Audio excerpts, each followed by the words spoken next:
So, on that note, perhaps we'll transition over to take a look at what you can do as an upcoming competitor or even just a returning one to try to practice some more of this stuff and perhaps do a little bit better maybe than you did last time, or pretend that you're going to show up before the event with a little bit of practice. Not to go professor mode too much, but let's just say I saw a lot of students doing their homework the night before things were due. Anyways, we do have a sandbox here on our main website that if you've created an account with us, you can go and deploy some things. I think this is what we'll take a look at here today. Mike, right? You have one kind of lined up for us to check out in the actual capture the flag category. So what Mike is kind of going to demo here is all built off of something that you can do yourself as part of our capture the flag challenge in our sandbox environment. And if that makes sense, then I'll have you kind of go from there, and we'll talk about that challenge for a little while. Yeah, for sure. So, this for our first video here, I decided that we would kind of walk through a challenge that's in the sandbox right now. So anybody that's, interested in doing this on their own, they can sign up, they can get in the sandbox, they can walk through this and kind of figure out the process for solving the challenge. I mentioned crypto before. That's going to be the first topic that I'm going to cover in this series of videos here. And I'm going to preface it with a little bit of information about crypto in general, and then some expectations for the competition. And we're talking about cryptography here, not cryptocurrencies. We're not doing anything related to that. So why are there cryptography challenges in a security event, right? That's one of the questions that, some of these students may be asking. Well, at its core, cryptography is a way that, information is being protected via the confidentiality or maintained in the integrity to make sure things aren't getting tampered with. And this is something that's, been important for thousands of years. Some of the oldest references to cryptography date back to 1500 BC, where they had literally a stone tablet that had an encrypted recipe for pottery glaze that this craftsman didn't want to have anybody else understand the process. So it was a way of protecting that information. Nowadays, everything's kind of like, it's all done with these advanced algorithms, a lot of really intense math that's involved with it.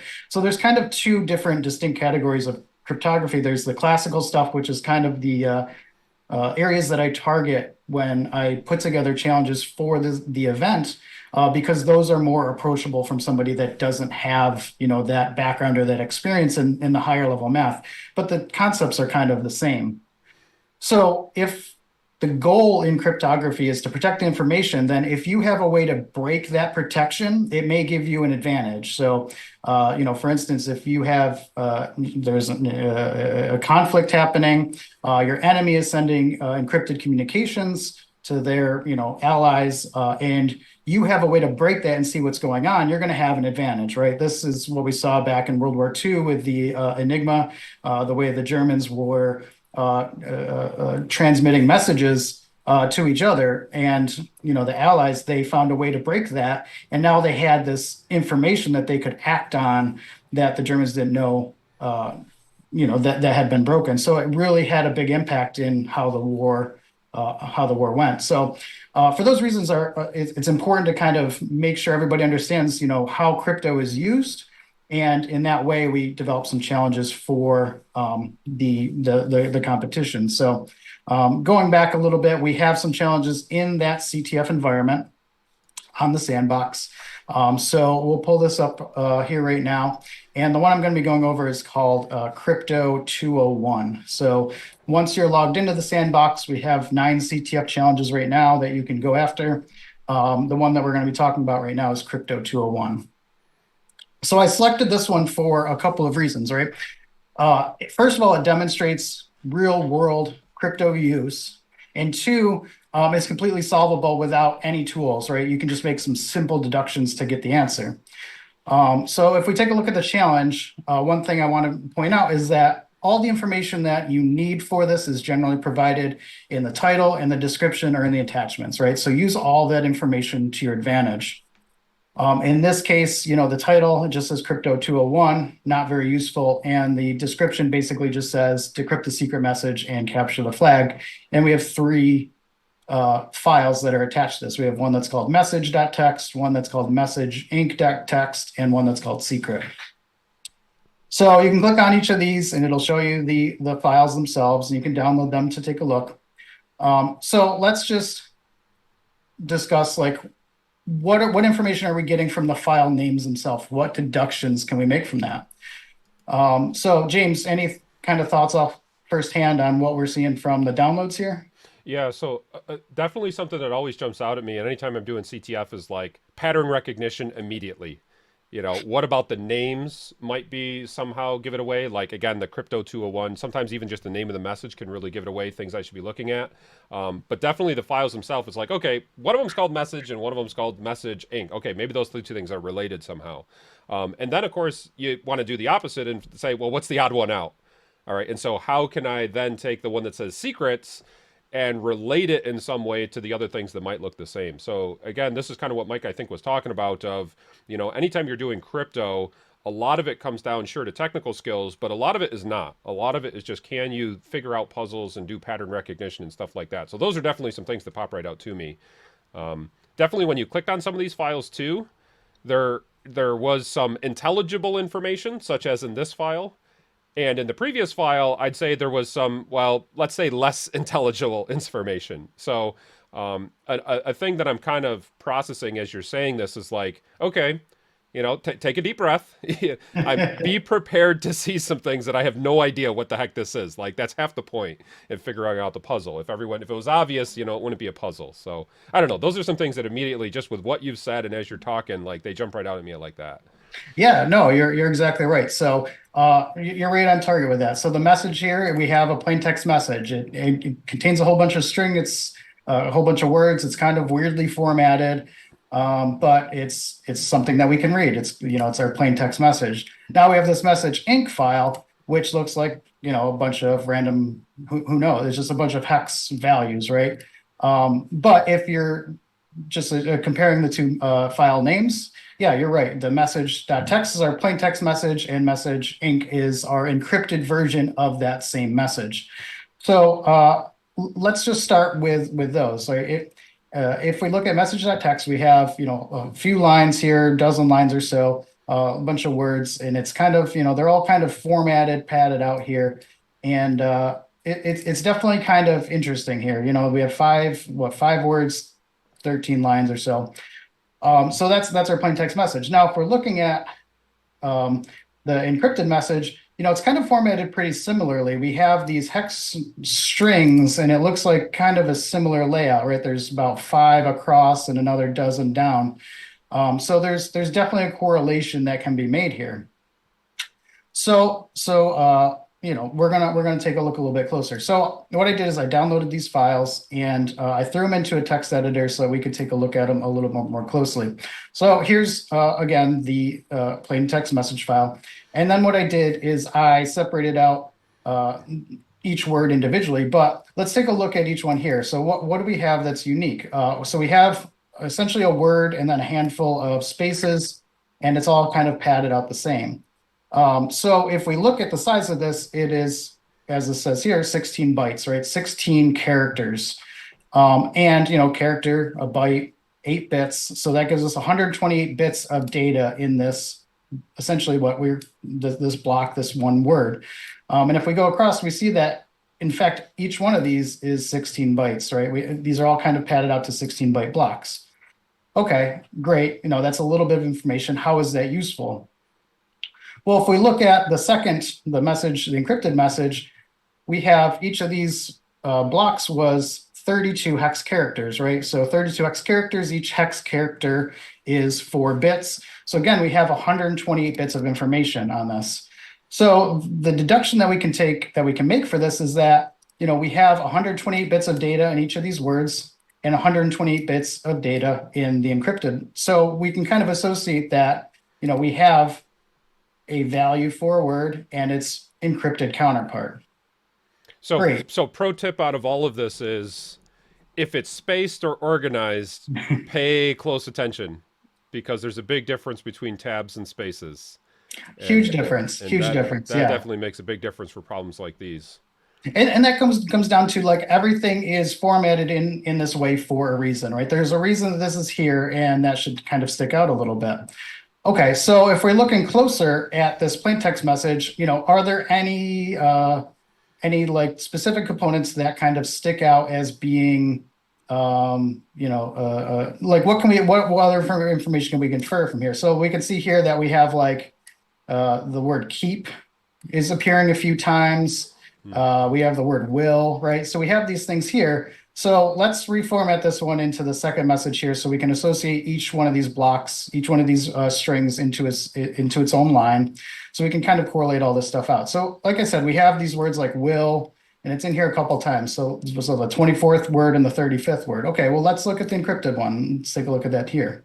So the 24th word starts with EC, E0CC, blah, blah, blah, blah, blah, and ends with EF5. And if we look at the 35th, we can see it's exact same, right? So we're seeing that now that's kind of reinforcing the fact that our plain text message is reflected here in the encrypted message. So we can take this string, this E0 CCC, and associate it with the word will, right? Because they all kind of correlate back. So we're really kind of reinforcing a crypto technique that we've seen over the years, which is a lot of times when you take your original messages and you scramble them, if you're using the same technique, well, then the same message gets scrambled the same way. And Yeah, that's if kind of we're if we're what going to you're get pointing into out. like the weeds a little bit on this, this is what's called like it's encrypted in what's called ECB mode, Hmm. which basically does the encryption individually on 128-bit blocks. So therefore, if there's no randomization between those blocks, then a block that's identical in two different places will encrypt the same way with the same if you're using a key for that. And this was a flaw that was discovered after the use of ECB mode because it was done because it was very fast because you could kind of encrypt these blocks individually.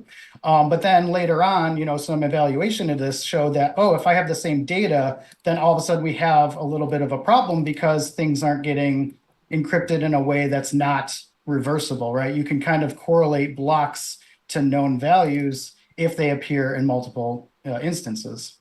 And just as a point of trivia for others, like that is part of what they were using when Mike was talking about the Enigma machine earlier, was taking known messages and trying to break things that way. So yeah, things like this, these types of attacks have definitely happened in real life and were part of breaking actual codes. Yeah, it was a huge part in the Enigma situation too, because the way that the Germans had transmitted messages, I believe they had like the same kind of format or the structure at the beginning of their messages. So they could only decrypt, they only need to decrypt a little bit to understand like, oh, hey, we found the actual key for this because it's giving us a value that we're expecting to see Hmm. versus, if we can't associate it to anything specifically, then it makes it a little bit more difficult. Okay, so we kind of correlated that we have a plain text file, we have its encrypted equivalent, but now that leaves the secret to the secret file, right? Which again has all these similar size blocks, 32 hex values, 128 bits. So using the information on here, what kind of deductions can we then make? Because we don't have the plain text version of this secret message, but we're trying to figure out what that is.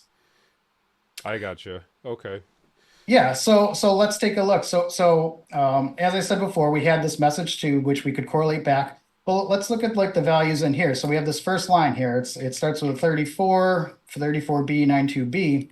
Let's look back at this other file. And if we look, we can see that we have this block that appears in that encrypted message file at it's the 21st block here. So if we go back to the first original message and we look at that value, we see the word count. Okay, so that's interesting, right? That might mean something. So let's go back and look at this next block. So we have the 7D, blah, blah, blah. We take a look at that and we see, okay, now we're down in, space 54, block 54, we have the 7D, and now we can correlate all this back to our plain text. So, and that associates the word the. So now what we're doing is taking what we have as known, like this known plain text version, its ciphertext equivalent, and we have the secret message, which was encrypted in the same way using the same key, but it contains data that has been encrypted before. So now we can actually decrypt this entire file without knowing the original just by associating it back with the encrypted file of our message and the original message itself. Right. And that's really interesting how as an attacker, I can try to record traffic that I don't really care about, but if it gives me a reference point, now it becomes valuable in decrypting and attacking the traffic that I do care about, which is Yeah, and definitely that's a something huge we're seeing concern here. right now in privacy because, like, if you're able to capture all that traffic now, even if you can't decrypt it now, if you could decrypt it in the future, now you have, all this data that you've collected, and now you can run, whatever tooling or whatever methods that exist now to break that to, essentially decrypt all of that information and gather whatever was inside of that. So it's definitely something that's still useful. Um, just in computers and networking and everything today. Hmm. So if we go through all of this and we decrypt all of these, I'm not going to do these one by one, but suffice to say, all of these exist in the encrypted message file, and we can associate it back. So the end result, if we did all these, the first one is count, the second word is the, and actually interesting in here is that if we look at the 7D, it actually appears multiple times, right, in Hmm. the same file. So we've kind of broken that word in two spots. So we know that we have the and then some other things and then the again. And in fact, there's some more repetition that occurs here. So we have this 1A and 1A. Work Uh, harder, not smarter, Mike. Come on. yeah, I got to go why check keep them all doing one that? by one. What are you talking about? I'm Yeah, not going to notice exactly. all that on the day of the Um, competition. so yeah, we go back. It's number 44. So we have the words. So now we're like slowly making this is all making sense, right? So that's the next part is like as you're going through this, does like the process that you're following seem to make sense, right? This Hmm. is definitely looking like a message that we can make use of, right? And spoiler here, Hmm. the next one is number and number of words. And actually, I forget what this one was. I think it was submit. Uh, 37 37. Oh, send, send. send. And then we have number again, right? AA0. So we have that one. Hmm. So I made this so that it's a little bit, you don't have to, it doesn't get too bad. The 567, we have a repeat there. Um, the number of, Now, kind of as you're finishing this challenge out, yeah. is this challenge similar to some of the ones that we had at our actual competitions at the regional and finals? So it's similar in the way that it's approachable by anybody. It doesn't use a lot of really high level math types of challenges, right? So typically, what you're going to see for the event is going to be more on the classical side of cryptography, just to understand the concepts that were used, the techniques that were used, and can associate that with vulnerabilities, essentially how those different techniques can be broken. Hmm. In some cases, there's already tooling that exists to break these, right? You're not expected to like write a novel program that's going to crack all these, but more to identify what the concept is and then to find the right resource in order to help you solve it. Hmm. So our final message here, if we look at the end here, it says count the number of words and send the number of words as text. So this is a little bit ambiguous here. So what words are we talking about? So there's like a little bit of a leap that you have to make here. So the only words that we ended up with were in this original message, right? These Hmm. are the only words that we were provided. And if we broke it down, we saw that there was 64 words. It says send that as text. So if we go back to our challenge here, we see that there's directions on how to submit it. You have to prepend it with the word flag. And then we have 64 as our string, and we submit and we're correct. So Woohoo! that's our Yay! walkthrough on a crypto challenge that Hmm. didn't take any actual tooling to solve, just a few deductions and noticing the patterns that are taking place. So James, what do you think about that one? So definitely, I like the idea here that you're touching on a lot of just relevant security or cryptography concepts and concerns kind of at the same time, that just for the viewers and for the students taking on the competition, like these things continue to pop up again and again. Like, don't think, oh, Mike showed this problem, so every professional everywhere never does anything like this ever again. Like, well, no, actually things like this do happen. And part of what we're trying to think about here for sure is like, well, how can we identify the patterns and make sure that we're not doing things like this, or we're not using algorithms that can kind of fall into this trap. Also, as you're talking about a lot of this, I'm definitely like cranking away numbers and using some other, let's say, more technical techniques in my head to say, oh, here's maybe what I would do to kind of get to the same point. Mhm. But not necessarily. I'm not going to pretend like it's easier or that it's this is a common problem I often share, is that part of the problem with clever people is that they want to come up with clever solutions and they want every problem to be clever, when sometimes what you just showed is like, hey, that's actually a pretty good way to get there. And during a competition, when there's a limited amount of time, and you're playing these games, that sometimes the time actually matters. So I don't know. Those are some of the things I'm immediately kind of jumping out at. And I don't know, maybe it'd be worth kind of walking through some commands to kind of make it tangible. Sure. But just kind of keep that in mind, that like, just because I show a command doesn't mean like, well, you should go memorize it this way. It's more like this is just some of the crazy, yards or lines of string, the red lines of string going through my head might be connecting things. But anyways, so what I'm really trying to say is what Mike is doing is showing you a nice way to do this, that really is for children. And if you want to path through this difficult challenge that has a little bit of chest hair on it, then maybe you could take on some of the more technical ways you might going about doing this. But hopefully, by kind of tossing out some of these ideas as he's talking through this, you might pick up a few techniques and see why is it so valuable to, the more command line you can learn, the better. The more Python you can learn, the better, whatever. And so feel free to critique my thought process. Like this is, I don't pretend that any of this is refined. It's just some of the things that I immediately noticed when he was talking through it the very first time when I saw this problem. So some things I'll emphasize is how about I'll take the things that you started with and kind of show how I would have worked through a lot of this, definitely in a technical way. But again, I'm not pretending that this is necessarily better. It's just Sure. it's another way to approach it. Um, Yeah. Yeah, absolutely. so I think the files that you started with were what, the message-enc.txt, the message.txt, and the secret.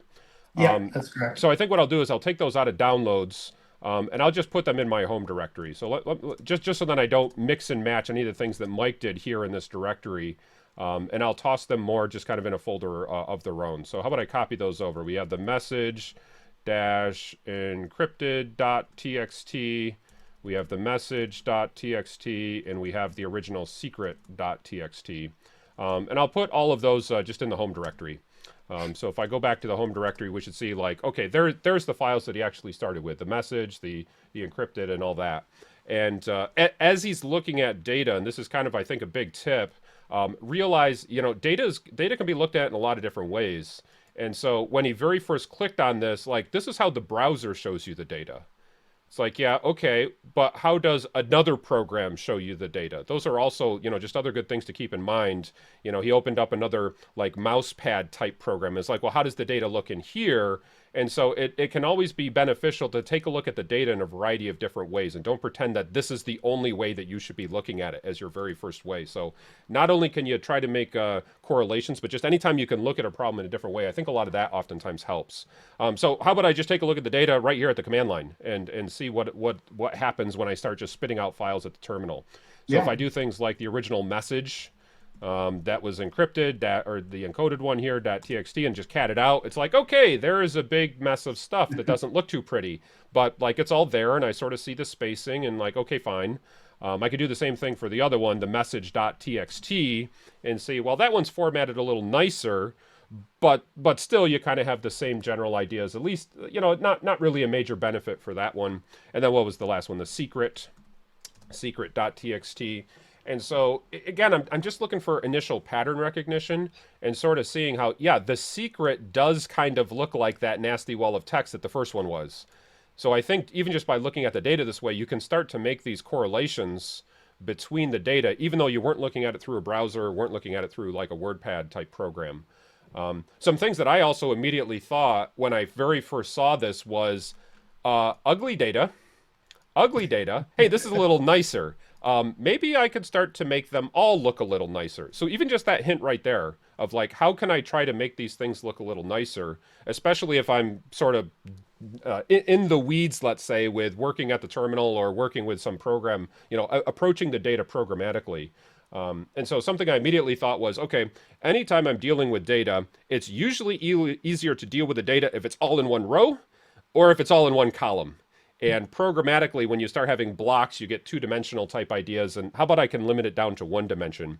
And so now we're getting a little bit more advanced of like, well, and this is exactly what Mike did, which was how do I go from something like this to something like this, which is much easier to deal with. And he's got the line numbers, which obviously that was a really good idea and a really good critical part of coming to the solution. But it's like, well, how can I do that here at the terminal? And I don't pretend that there's only one way to do it. But one common way that I'm often looking at is, can I take the data and instead of having the data spaced out, can I replace that now with line breaks? And so what I'll do is I'll take my message using like the sed command, which could do find and replace, and say, how about I do a find and replace on the spaces in the file and then replace them with line breaks, which would be my \n, something like this for the entire file of my, I'll just start with the encoded message one, something like this. And so you see if I spit out the data this way, now using a little sed command, I've replaced all of the spaces with line breaks. And it's like, hey, now I'm getting closer to what I'd rather work with, which is data that's either in one column or data that's all in one row. And if I want, like, again, why work off this original file that we had? And this is something I see a lot of CTF students kind of fumbling with many times is like, well, I started with a problem, so I must go immediately from problem to solution. And if I don't get there in one step, I don't know, I must not be smart enough. It's like, what? No, not at all. So anytime you can take it and start to create like intermediate, I want to inch my way as small as I can towards the solution and then eventually get there. So I could take this output and just make a new file, and that's obviously what Mike did when he went through his, non-programmatic way. So, toss it in a new file. It doesn't really matter how you want to write the data, but maybe I'll come out with my message encoded 2.txt, something like that. And so now if I cat out my message dash encoded 2, it's like, hey, great. Now I've got another file to work with, and I can work with it more in like a column type format as opposed to the, all vertical. Now the question becomes, well, maybe I could do that with all of them. Take information out of the block and put it all in the column, and just see what happens. Can I kind of rinse and repeat and do sort of the same thing? What were my other files called? I had just message. So maybe I'll try that with that one, like sed. We'll do a find and replace of a space. And we'll toss in line breaks instead of spaces on message.txt. And when I do that one, it's like, well, that works, but remember, Mike said each one of these was formatted to be exactly 16 characters. So every one of those spaces, like we were talking about earlier, like, oh yeah, this spacing kind of matters. So it does kind of work, but again, it's not perfect. All right. So, okay, fine. So how can you maybe start getting rid of these? And this is where we definitely can get into some ideas of some things I've covered in some of my sandbox tutorial videos of taking your output from one command and maybe sending it to another command. So without making the sed command more complex, I realize there are some ways you might be able to get around that. But without making it more complex, I'd like to just kind of use this opportunity to show how can you look specifically for like blank lines of information. And actually grep has a pretty nice way of doing that.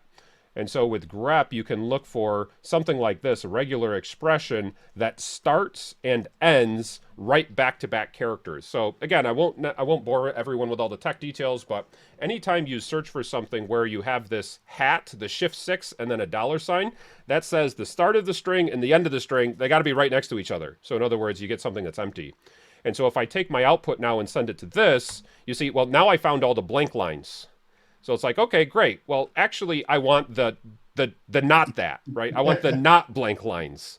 And so it's good to know with the grep command that you can actually take the inverse of what you found using -v. So instead of finding everything that has a blank line, well, find everything that has a blank line and then throw it away. And so now you get pretty much that same exact formatting of data. But again, you're kind of tossing a sed command and a grep command together. And, Google can tell you how to do a lot of this stuff. Don't pretend like I have to memorize all these things off the top of my head. It's like, no, how can I find spaces? Okay, Google will tell you. How can I eliminate the spaces? Okay, Google will tell you. But again, after I've done all this, maybe I'll toss this in a news file as well. Message2.txt, something like that. And so now if I cat that out, message to, it's like, hey, great, now I've got some files kind of like more what Mike was working with, and we were able to kind of get there using the command line, and I didn't have to sit there for an hour kind of retyping them or doing anything like that. I got one more to go. Let's see how we do on this last one. If I cat out, what was it, the secret message? Yeah, this one. Maybe I'll try that same trick again of doing sed, do a substitute of space for new line globally on my secrets, and you'll see, well, this one isn't quite as like, wait, I thought I got rid of all the spaces. What's going on here? Well, I'm gonna try to eliminate some of these using the grep command. You'll kind of see that this might flub a little bit. Grep -e, kind of the same little trick I just did before of doing the -v, and it's like, I kind of got the same result. So what I'm going to do is I'm just going to save this sed result, and we'll kind of explain why, a real common thing that can happen when you're working with your files here. And maybe, Mike, you can confirm, like, yes, this is indeed what I was thinking, secret2.txt. All right. So I know this one isn't perfect, right, this secret2.txt, but we're kind of swinging back to, well, look at the data in multiple ways. Because if I look at the data this way, just by catting it out, it's like, well, I have some spaces, and I thought I got rid of them, and they don't seem to be getting rid of. It's like, well, then why don't you pop open the file some other way? Open it with Nano, open it with Vim. Just take a look at the data some other way, and it'll Yeah. kind of reveal what will happen with it. So, Mike, am I on the right track here with Yeah. what will happen? And it's like, oh, you've got some other character in here. And so, yeah, replacing this with just a space, there actually is another character. So, Mike, what do you know why? Like, why would this character actually show up here? I'm kind of curious if you have a reason as to why. I think I know Um, why.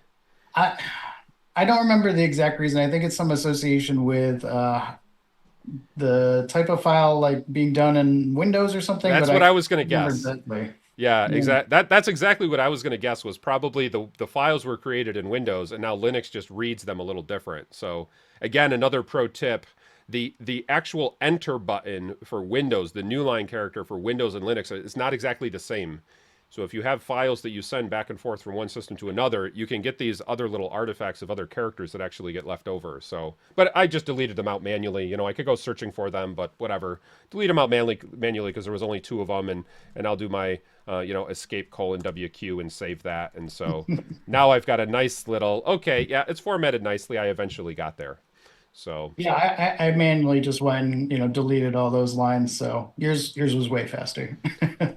So now I've kind of got sort of the same point that Mike had, which was, okay, I've got my message, I've got the encrypted stuff, but it's all nice and neat in one column.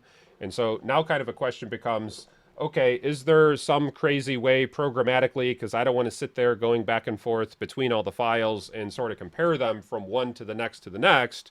And the answer is kind of like, well, how good are you at Python? How good are you at Bash? How good are you at sitting here writing some little script that could start comparing things?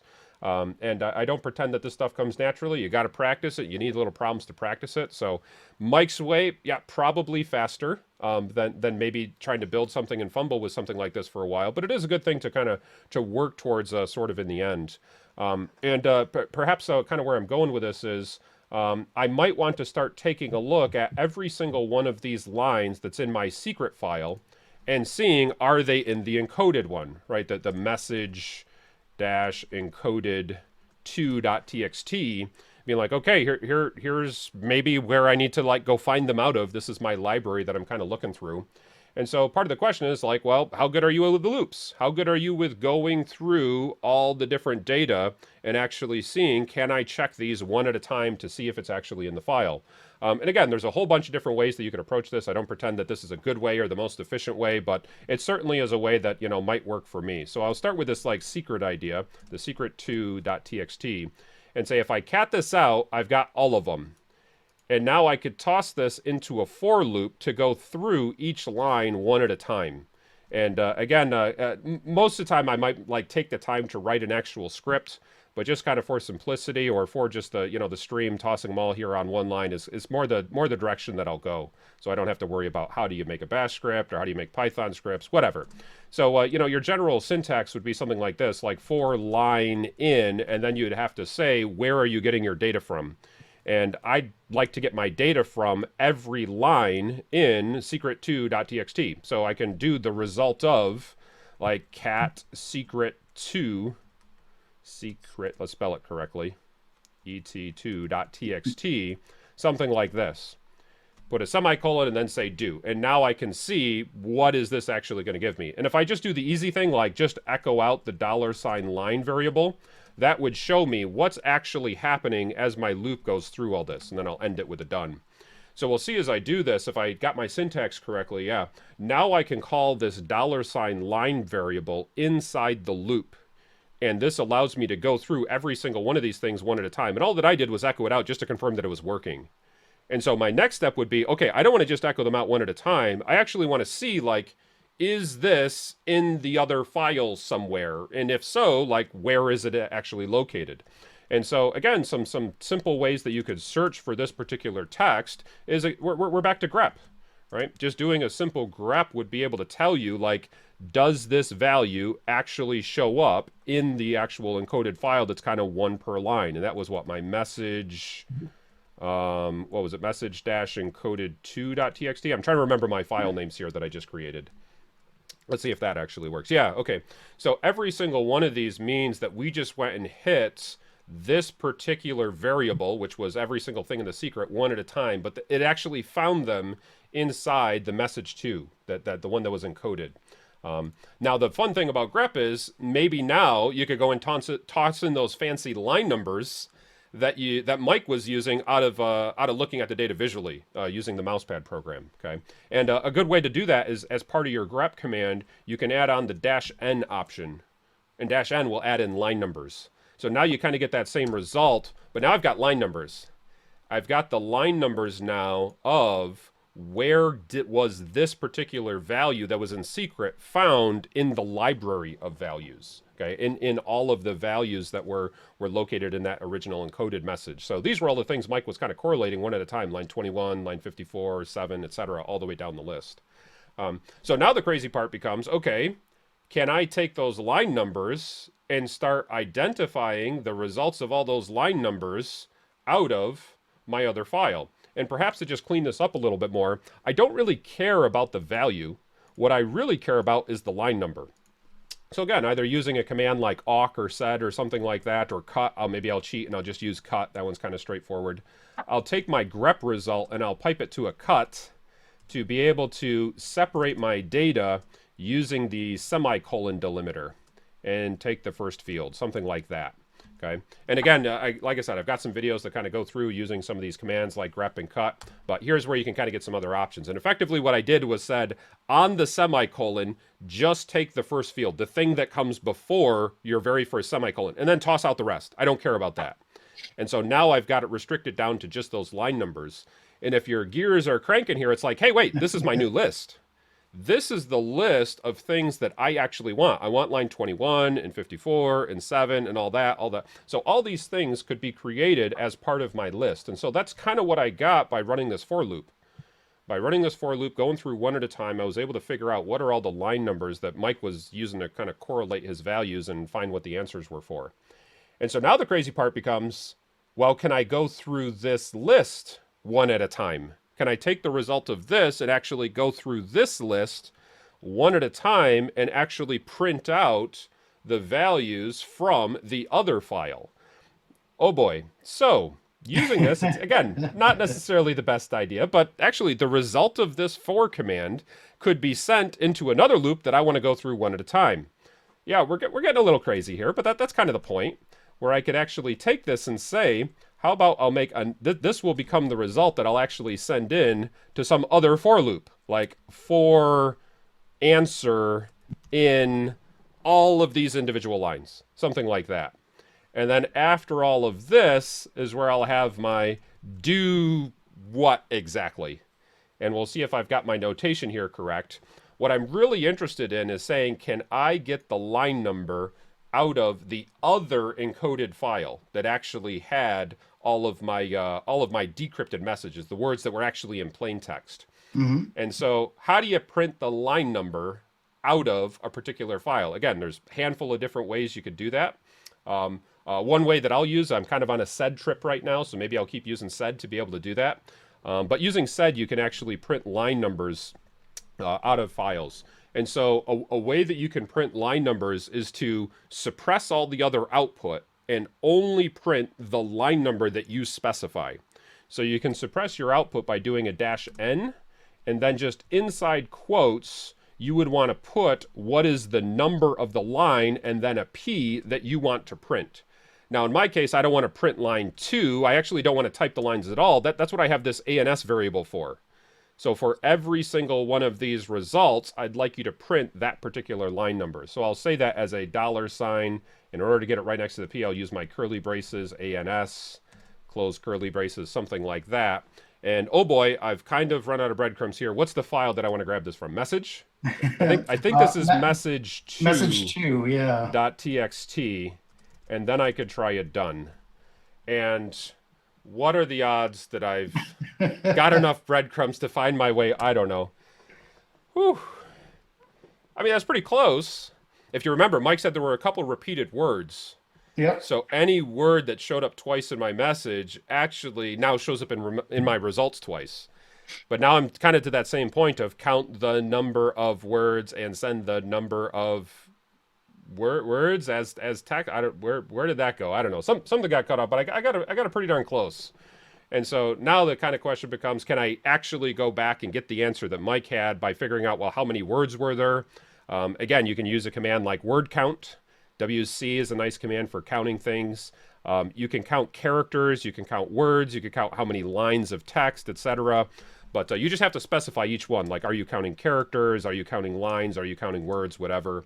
And I'm going to count those out of, what was that? My actual message? Hmm. My message.txt. That was the original. And so we're kind of getting to that same answer of, well, there's 64. All Love right. it. So, like I said, there is an answer that maybe has a little more chest hair and also is very prone to mistake and very prone to tangents, and certainly takes a lot of practice to be able to get to the point of, can I take a quick moment, write a loop to help me out and solve the problem? And if you feel like you're running out of breadcrumbs, take a deep breath. You probably are running out of breadcrumbs. Like, maybe just use the scripting to help you get part of the way, and then use some other way of looking at the data to help you get the next step of the way, the next step of the way, etc. So I don't know, Mike, am I crazy, or is this just is it helpful? Your I don't know. approach there is generally how I would approach a problem like this. But I would team up with somebody that knows the scripting and the bash stuff way better than I do. And I Hmm. would just be like, hey, do you know how to do X, Y, and Z really easily without me having to go Google it for 3 hours? And if they can, great, then we kind of team up and take that approach. Otherwise, I would probably like hack through it the way you did and kind of just create intermittent files that kind of get me one step closer. But no, I think this is great. I love it. I love that it kind of correlated exactly with the way that my approach, just manually walking through it did. Hmm. And I'm glad that everything turned out the way it was supposed to. Yeah, That's a exactly. plus too. Yeah, that's always a bonus. I definitely like your idea though of, yeah, it's solving the problem for the team, but doing it as a team, certainly makes a really big difference. If I find that as as the hacker, it's like, I just want to be alone over in the corner and work on this problem. And it's like, that might not work out as well as you'd like it to. So, Isn't that the part in the movie where somebody just shoves you out of the way and then they bang in the two oh, commands right, and it's right. all done, You need right? multiple, as many people on the keyboard as possible. That's right. The more you are, then yeah, then obviously you're gonna hack it faster. So yeah, that's not how it works at all in life. So perhaps I would toss out as a challenge, by the way. So this is kind of how I solved it the very first time that Mike showed me this problem. And I would toss out too that I did think like half a second after I did this solution to say, I can cut out one of these loops entirely if I end up using the paste command instead. So maybe that's my challenge for the next month, is to say, this by far not the most efficient solution to go from data to a refined, there's my 64 showing up on the screen, to say like, well, what could you do? You know, could you reduce one of my loops by figuring out a clever way to start pasting some of the information together in the same file? That might be a nice little thing that you could do. You know, maybe you'd use some other language to solve this in kind of a crazy technical way, but I'd be really interested to see what else other people come up with. Whether it's doing things by hand, doing things with Bash, Python, whatever. I always think that the more ways you can look at a problem, like that's one of the best things you can do to actually prepare for competitions, is just think about other people's thought processes. Hmm. And as best as you can when you're doing that, this is the hard part I find for students, is try to talk while you're doing it.